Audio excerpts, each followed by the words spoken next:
kasih atas kerjaan yang saya berikan pada hari ini. Ulun minta izin, minta waktu pian untuk mempresentasikan dalam kegiatan ulun yang di dalam PGP, ya. Ini merupakan langsung lawan kumpul kita. Jadi kan satu ujian ibu siapa? Ujian ibu cantik satu apa? Satu kayu. Ya seperti itu. Iya. Oke.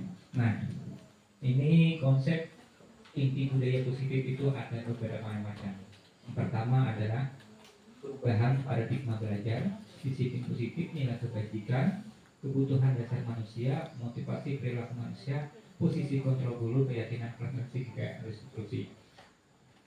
Semuanya ini berhubungan dengan kita dan anak dalam lingkup sekolahan. Oke, kita lanjutkan. Yang kedua, nah, belajar dengan paradigma baru. Mungkin tahu dari Bapak Ibu, paradigma itu apa Ibu? Pemikiran kan apa ya? Paradigma baru. Iya, paradigma baru. Ya.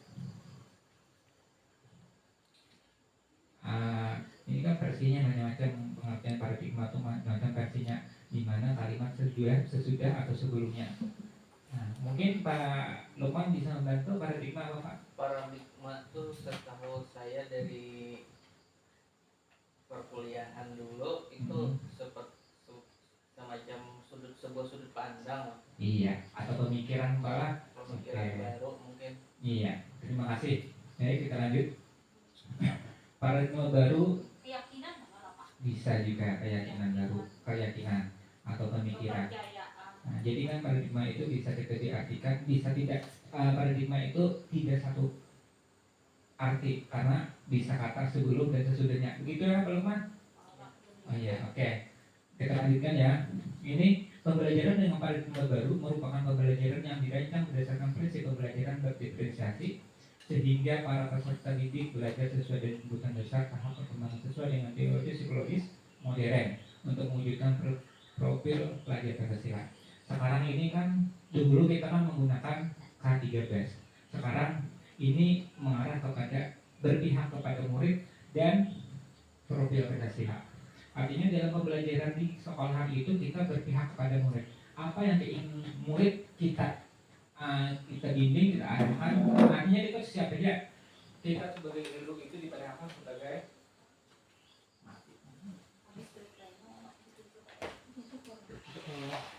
itu kan banyak.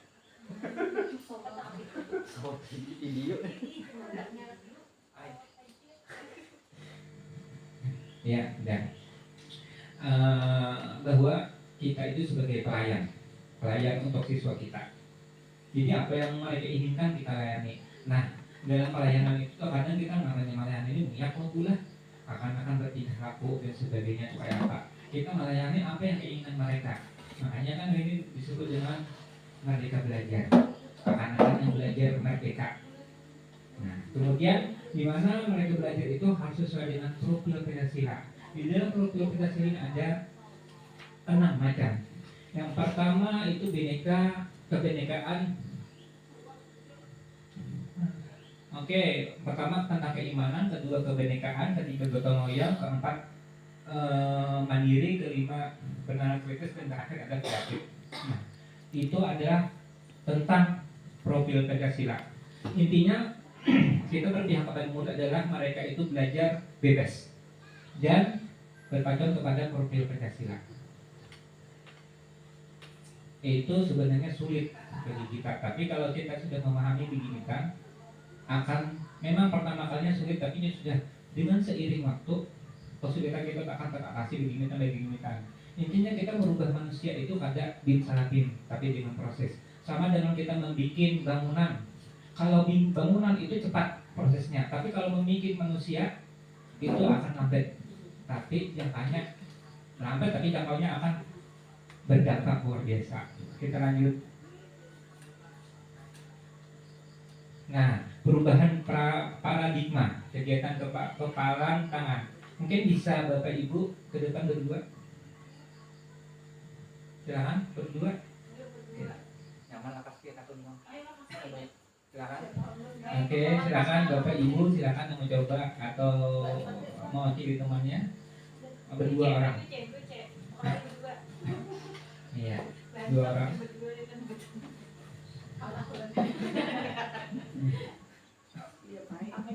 Oke, silakan. Ini ada A dan B, ada di teman Anda. Anggap si Ibu Rahmi A. Ibu Rahmi ketiga, Ibu Rahma yang Ibu Suci. Harus sobek-sobekan tangan. Tapi silahkan pian 1 orang. Tangan di kepala. Nah, mau bacakan kah? Gitu. Sobekkan secara kertas kecil. Satu saja. Tuliskan benda ya atau sesuatu sangat berharga untuk Anda. Letakkan di salah satu tangan Anda dan genggam benda sesuatu tersebut dengan segala daya. Buatlah sebuah kepalan, kan buatan kepalan. Teman A akan mencoba dengan sekuat tenaga dengan berbagai cara untuk memberikan benda tersebut. Oke, bila bisa membujuk, mengancam, menghampir, merayu, menyuap apa saja yang dapat membuka kepala tangan. Oke, maksudnya seperti ini. Ibu Rahmi kan mengepal tangan, kemudian Ibu Suci membujuk. Apa caranya supaya hakun? Silakan. Buka Mi. Mana sih bungas?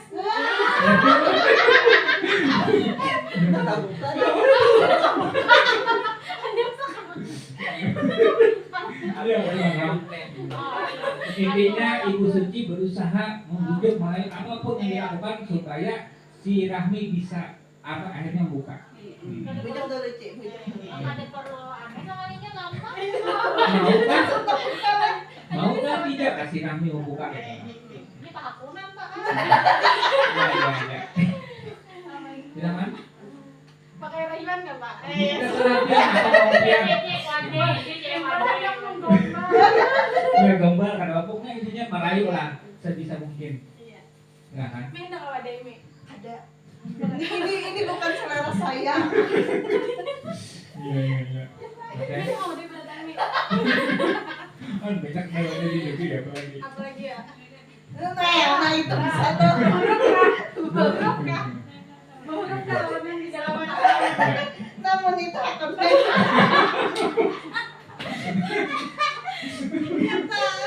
Oke, udah. Berarti udah ya. Nah, silakan duduk berdiri. Nah, artinya Ibu Rahmi menggempar tangan, kemudian dirayu oleh Ibu Suci, akhirnya membuka tangan. Nah, iya. Sekarang kita lanjutkan tentang yang kita lakukan tadi. Hubungannya kayak apa itu Pak? Iya, hubungannya gimana?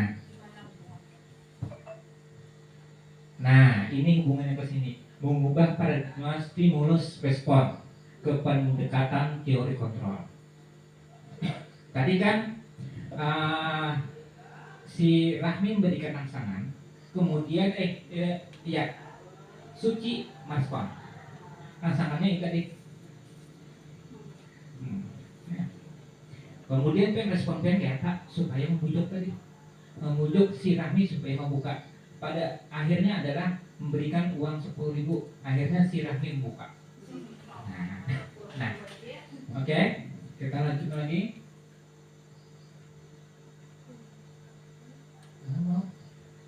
Nah, ini sama. Coba, nah, kita mencoba mengubah orang agar berpandangan sama dengan kita. Kemudian teori kontrolnya ini tertanam pada diri seorang. Kita berusaha memahami pandangan orang lain tentang dunia. Apalagi yang nyaman. Nih. Saya bisa mengontrol orang lain. Anda tidak bisa mengontrol orang lain. Artinya maksudnya seperti ini. Dengan bujuk rayu, si Suci merayu si Rahmi. Ternyata Rahmi membuka juga. Ayuhan aku membuka karena dibujuki dengan kertas tadi, uang kertas tadi. Kita tidak bisa menafsirkan orang membuka itu kenapa, atau orang kalau mau membuka itu kenapa. Tergantung pada diri seorang.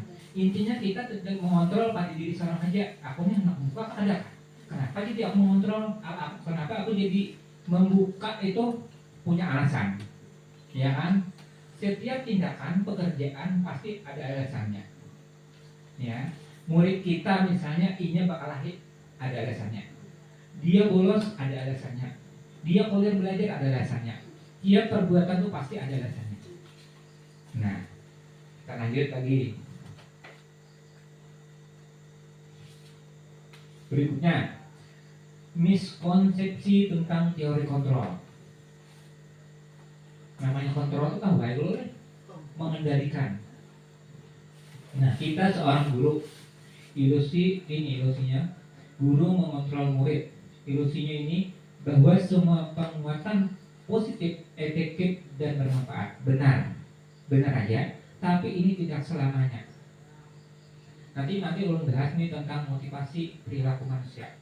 Kemudian ilusi bahwa kritik dan membuat rasa bersalah mampu mengubah karakter.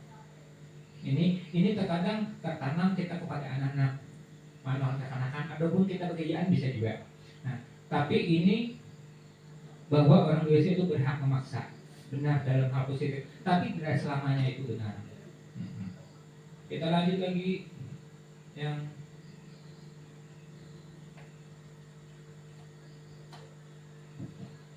berikutnya.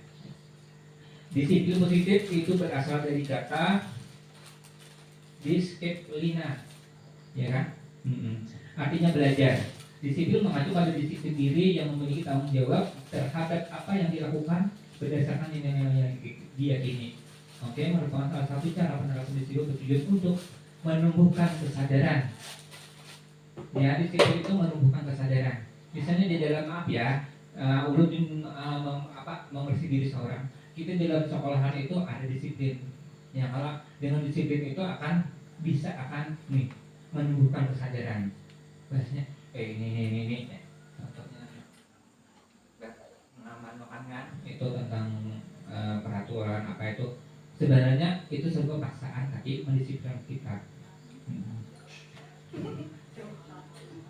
Sebagai pendidik, tujuan kita adalah menciptakan peserta didik yang memiliki disiplin diri sehingga mereka berperilaku mengacu kepada nilai-nilai kebajikan universal dan memiliki motivasi intrinsik.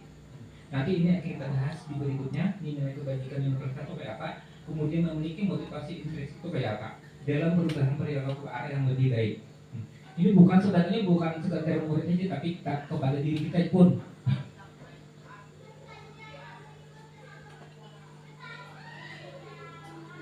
Nah, ini kebutuhan dasar manusia. Kebutuhan dasar manusia adalah segala sesuatu yang kita lakukan untuk mendapatkan apa yang kita inginkan. Kebutuhan dasar. Apa ya kira-kira kalau kita dasar itu kan makan, minum, sehat, rumah, dasar. Nah, memiliki tujuan. Nah, seluruh tindakan yang kita lakukan memiliki tujuan tertentu. Contohnya kita berdiri tujuannya apa? Mendapatkan duit. Ya kalau, nah itu juga. Kemudian dan semua usaha terbaik yang kita lakukan adalah dalam rangka agar kebutuhan dasar kita terpenuhi dengan baik. Itu pasti sudah.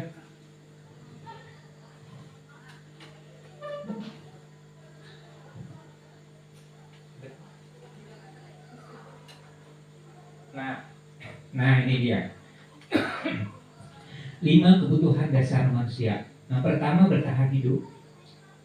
Ini makan, minum dan sebagainya. Kasih sayang dan rasa diterima. Rasa diterima dipedulikan, berbagi, kerjasama, menjadikan bagian dalam kelompok. Penguasaan, harga diri, keinginan untuk dianggap, memimpin, prestasi dan sebagainya.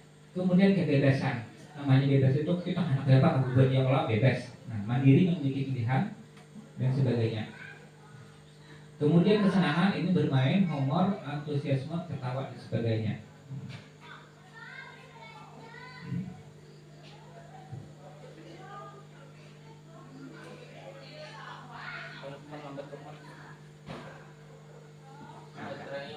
Baterainya mulai.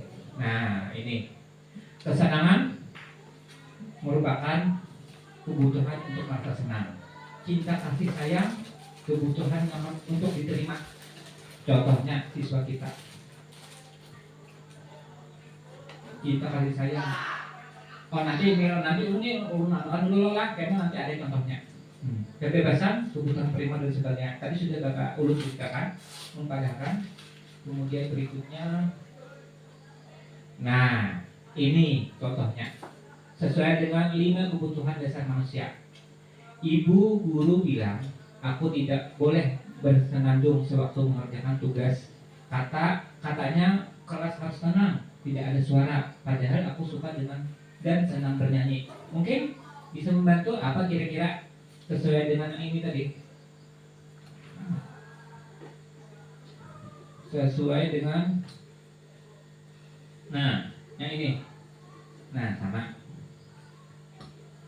Ya, kebutuhan dasar manusia ada 5. Kemudian pertanyaannya seperti ini tadi.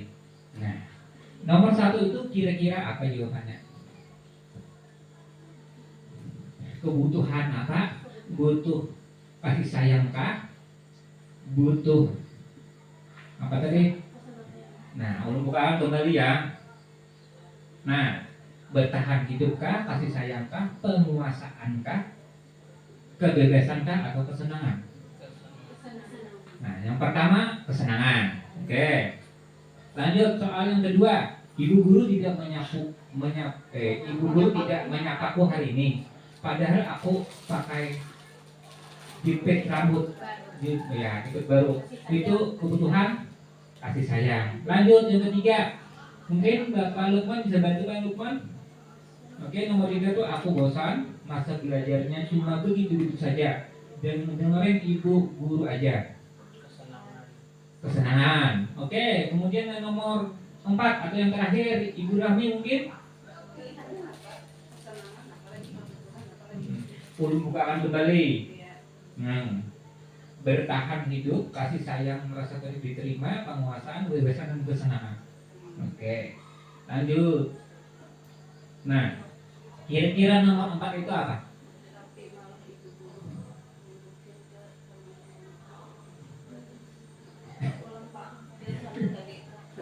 Ulang pilihannya, oke. Kebebasan. Oke, kita lanjut ya. Kita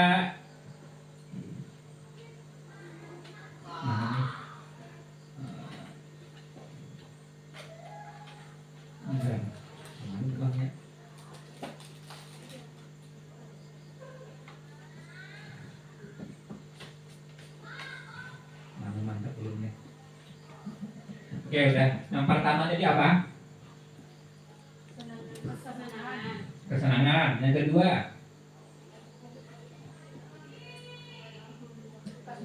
apa? Kasih sayang. Yang ketiga,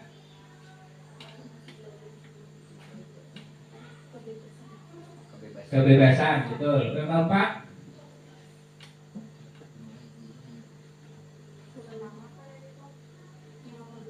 aku super. Ya. Nomor 2. Dua. Kasih sayang. Oh iya. Oke. Kita lanjut dulu lah. Nah itu udah. Kemudian yang berikutnya adalah motivasi perilaku manusia.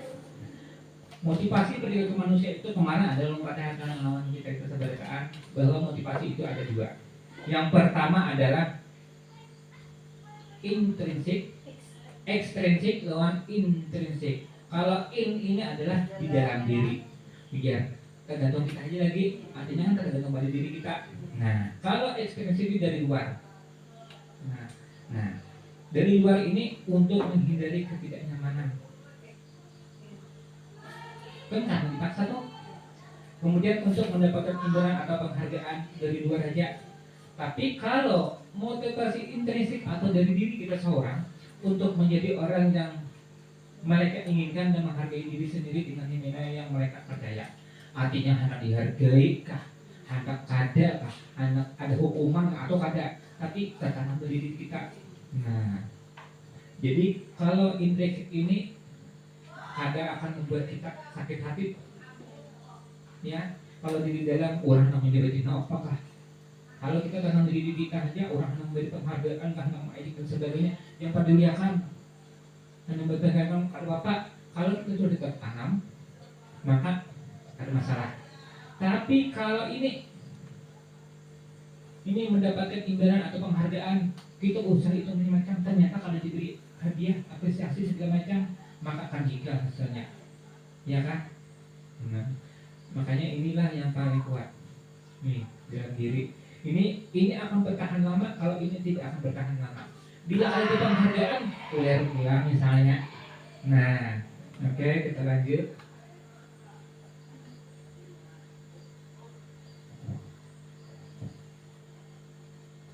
Yang berikutnya adalah teori, udah nih ya tadi sama. Yang berikutnya, nah tentang hukuman dan konsekuensi. Sesuatu yang menyakitkan harus terjadi. Sesuatu yang harus terjadi. Hukuman dan konsekuensi itu berbeda. Kalau hukuman itu sakit, tapi konsekuensi itu membuat mereka lebih bertanggung jawab. Karena konsekuensinya, nah bila ikam melanggar, konsekuensinya apa? Melanggar bersandar, baik yang dijemur. Nah, tapi kan ini sebenarnya dengan cara kata-katanya berbeda, menggunakan kata-kata berbeda. Kita lanjut lagi. Yang berikutnya adalah, nah, hukuman, konsekuensi dan restitusi. Kalau hukuman ini cuma sepihak, ke konsekuensi ini kita melibatkan siswa. Orang menjelaskan nih, kalau hukuman ini seperti ini Bu. Ada peraturan, dilarang berambut panjang. Jangan berambut panjang, ini itu hukuman sepihak. Kalau konsekuensi ini kita melibatkan kekanakan membuat peraturan itu. Kemudian kalau restitusi ini dia mempunyai kesalahan, tapi dia sendiri yang membuat solusinya. Kita lanjut lagi. Nah, coba kita perhatikan. Ini ada ketiga komponen, 2 aja ya. Nah, mencatat 100 kali di dalam buku kalimat, saya tidak akan terlambat lagi karena terlambat ke sekolah. Nah, disulahkan tuh hukuman. Kemudian yang ke ini, menggantikan kertas tugas teman yang telah dicoret-coret, konsekuensi. Nah, ini konsekuensi. Memang kalau dilihat secara hampir mirip, tapi ada perbedaan. Ya, itu dia. Kita lanjut lagi. Nah, 5 posisi kontrol guru.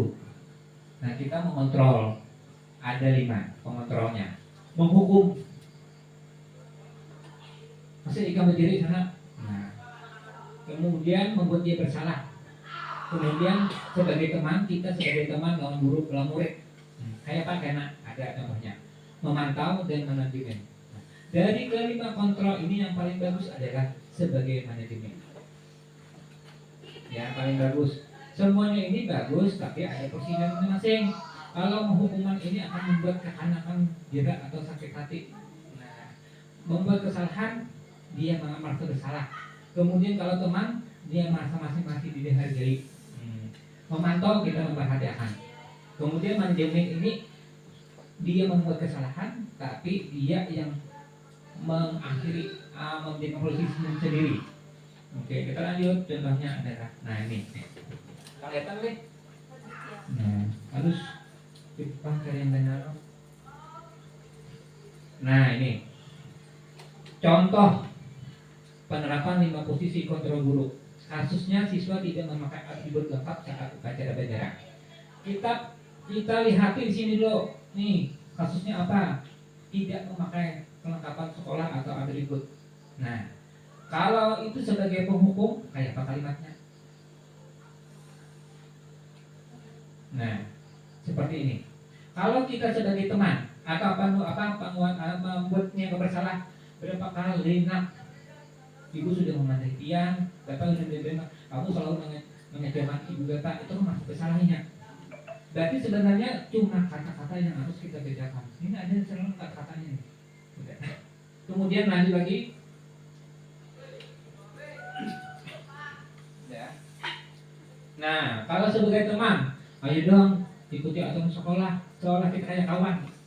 Nah, tolong bantu ibu bapak ya sekali ini ya sudah tidak apa-apa, lain kali jangan sampai berbuat seperti ini lagi ya. Kan seolah kita manusia sebagai teman. Nah, kemudian kalau sebagai pemantau, kamu sudah melanggar peraturan sekolah, kamu tahu konsekuensinya. Nah, setelah upacara kamu beli atributnya ke koperasi dan jangan diulangi lagi. Nah, kan kita masalahnya tadi ini. Sebagai pemantau merhatiin, nah, si anakku mahir mana, ini dia. Nah, tapi kan isu kan sandal, emang bisa pakai sepatu lah. Nah, artinya kita itu sebagai pemantau. Kemudian berikutnya, yang berikutnya adalah terakhir, kelima. Apa sebagai manajemen? Apakah kamu tahu kesalahanmu? Ini Pak Ai, ulun membuat sandal. Misalnya kan, oke. Kemudian kira-kira bagaimana kamu memperbaiki kesalahan? Artinya kita ingin tahu masalahnya seorang, kemudian dia memutuskan seorang. Oh ini dia lagi buat sandal Pak Iso. Nah itu kita sebagai manajemen katanya.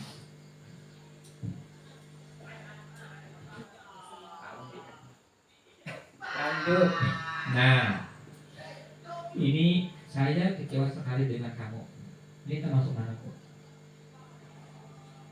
Kita sebagai teman, guru sebagai teman, sebagai membuat kesalahan atau hukuman atau apa terakhir tadi manajemen apa?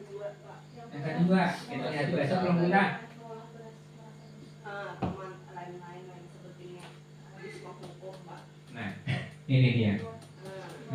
Mungkin kalau Ian mungkin kan memilihnya asa ala tawayan karena sekilas saja belajar tahu gitu. Nah berikutnya yang pertama tadi apa? Membuat rasa bersalah. Apa? Membuat rasa bersalah. Membuat rasa bersalah. Kemudian yang berikutnya, yang kedua, kamu tidak pernah benar melakukannya. Termasuk apa ini? Kamu tidak pernah benar, artinya kan pernah bunyi kan kalau pernah baik nih melakukan salah terus gitu nah. Apa? Mana pilihannya? Pilihannya buka lagi. Oke. Nah, apa? No, penghukum no. Baik, pemantau. Atau urut terus masih ini. Nah,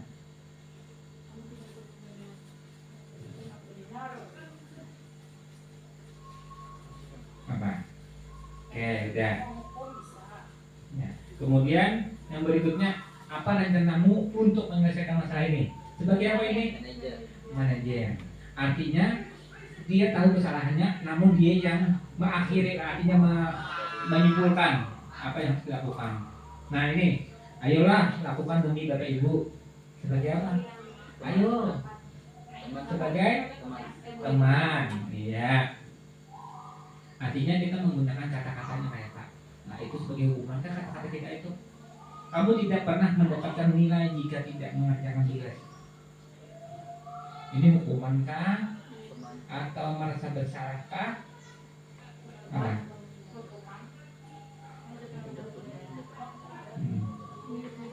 Mirip-mirip, iya. Kita lanjut aja ya. Nah, saya kecewa sekali dengan kamu. Membuat orang merasa bersalah. Nah, kamu jadinya aku jangan apa? Ini jadi menganggap aku bersalah apa? Akhirnya kamu merasa bersalah. Yang kedua, kamu tidak pernah benar melakukan itu hukuman. Ayolah, lakukan demi Bapak Ibu itu teman. Apakah kamu mau mendapat stiker bintang hari ini sebagai pemantau? Bagaimana kamu bisa menyelesaikan masalah ini sebagai manajemen? Kemudian kamu selalu yang paling terakhir itu hukuman. Nah ini yang berikutnya adalah tentang keyakinan keras. Keyakinan keras itu mengapa? Keyakinan keras itu mengapa? Keyakinan keras mengapa bukan peraturan kelas? Ada dua versi yang berbeda. Kalau menurut Bapak Ibu kira-kira apa Bu? kita ambil keyakinan keras dengan peraturan keras itu apa perbedaannya? Ada beda kan sama kan? Kalau keyakinan bisa dibuat dari dua sudut, artinya dari guru melakukannya ditanggapi oleh siswa. Oke, mantap. Silakan. Iya. Kalau peraturan itu kan lebih identik satu pihak aja, hanya guru aja membuat. nah, mantap sekali. Ya, terima kasih Bapak Ibu. Nah, oke, kita lanjut lagi. Nah, benar apa yang dikatakan Ibu Rati tadi, namanya kesepakatan itu sama-sama kedua belah pihak. Kalau peraturan itu sepihak aja, siapa yang sepihak? Jadi guru.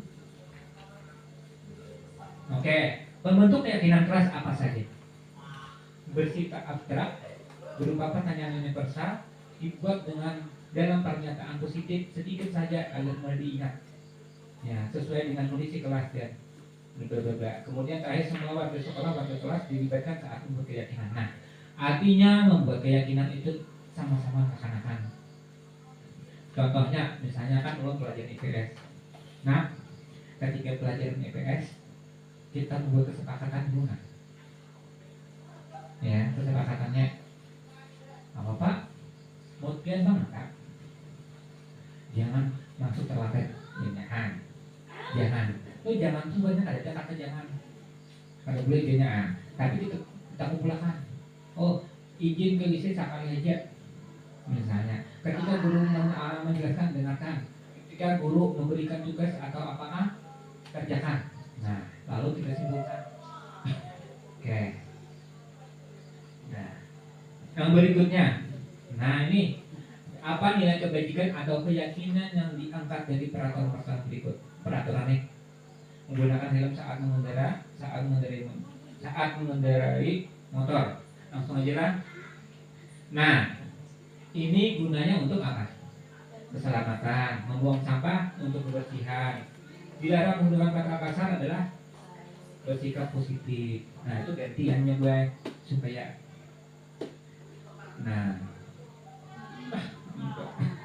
amat barangnya.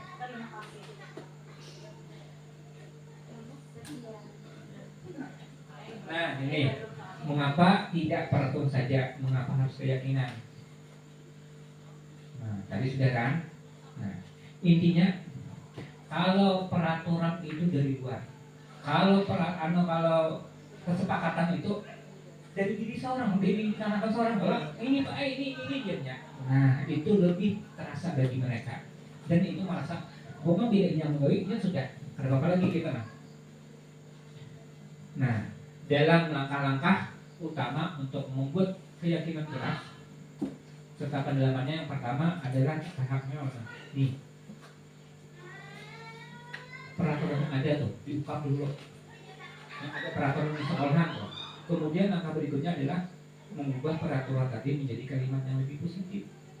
Kan biasanya peraturannya jangan, nyala. Nah, kita ubah kalimatnya. Kemudian yang ketiga adalah menyajikan peraturan menjadi nilai supaya bernilai kesan yang positif lah. Yang keempat ini menceritakan apa? Yang keenam meninjau ulang yang setelah mereka ulang tadi.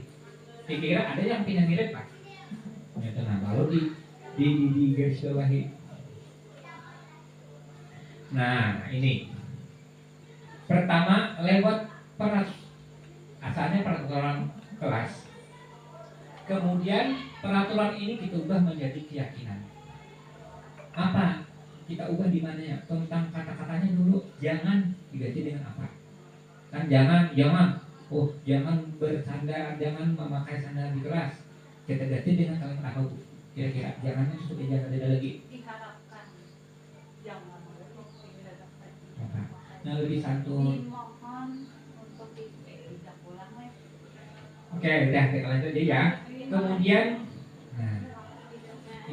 kemudian hanya lingkup. Kalau kebiasaan positif itu sudah tertanam kepada kekanakan pada diri mereka, maka berdampak kepada lingkungan. Nah, kalau lingkungan itu berdampak positif sudah, maka akan membudaya. Ya kan? Hal positif kalau kita sudah terbiasa kamu menjadi budaya. Contohnya melesetkan ke lain. Misalnya pertama kali sini dangdutan nyanyi di Pangalinan dangdutan, tapi pertama kali Ganjar, tapi ngarang rancak di Gebi akhirnya membudaya di kawinan pada dangdutan. Nah, budaya itu tertanam daripada kebiasaan. Kebiasaan itu tertanam awalnya dari pemulakan. Tadi dulu. Oke, lanjut. Berikutnya, terakhir nih, apa itu restitusi? Intinya adalah restitusi itu kemarin ibu yang urut ke dalam sana tuh, yang nomor 2 lawan si Ihsan lawan si Dila. Nah, itu melawan restitusi. Restitusi itu ingat terlambat datang. Terlambat datang. Terlambat datang. Oh, lupa Melandau bangun, melandau jadinya guring. Bangun melandau. Kenapa sekarang sebabnya? Ulun main game kan. Kemudian berikutnya kenapa? Berikutnya game. Ulun kena di rumah kena ulun bersosok guring. Atau kedua kena ulun bisa bangun lampu ikan. Nah, masalahnya kita cari. Kemudian Inya memutuskan seorang sampai terakhir mencari solusinya seorang lah. Nah, itu dia yang kita harapkan. Namun misalnya umpama mendatang dia ada bapak akan mendatang bapak jadi bunyi pernah juga kayak itu. Nah, terus mulailah ada bantu supaya dia jadi kayak itu nanti pak ada bapak solusinya. Nah, tapi dia seorang yang menganukan. Yang berikutnya, nah ini.